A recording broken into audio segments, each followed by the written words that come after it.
క్రైస్తలో ఈరోజు దేవుని యొక్క వాగ్దానము సామెతల గ్రంథము 17వ అధ్యాయం 22వ వచనం.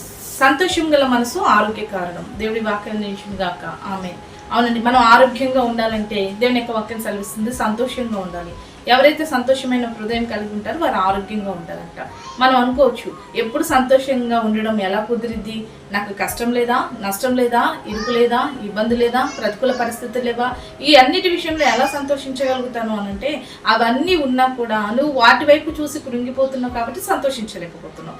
అవన్నీ ఉన్నప్పటికీ కూడా ఆ భారం అంతా కూడా దేవుడి మీద వేసి దేవుడు చూసుకుంటాడు, దేవుడు ప్రతి పరిస్థితిని సరి చేస్తాడని నువ్వు ఎప్పుడైతే దేవుడి మీద వేస్తావో అప్పుడు నువ్వు సంతోషకలుగుతావు. నువ్వు కృంగిపోవడం ద్వారా, నువ్వు ఆలోచన చేయడం ద్వారా, నువ్వు చింతించడం ద్వారా నీ ప్రాబ్లంలు తగ్గవండి. వాటన్నిటిని దేవునికి అప్పగించి దేవుని బట్టి ఆనందంగా సంతోషంగా ఉంటూ మంచి ఆరోగ్యంగా ఉండి అటు రీతిగా దేవుడు నీకు మంచి ఆరోగ్యంతో సంతోషకరమైన హృదయంతో నేను నింపునుగాక. ఆమేన్. ప్రార్థన చేసుకుందామండి.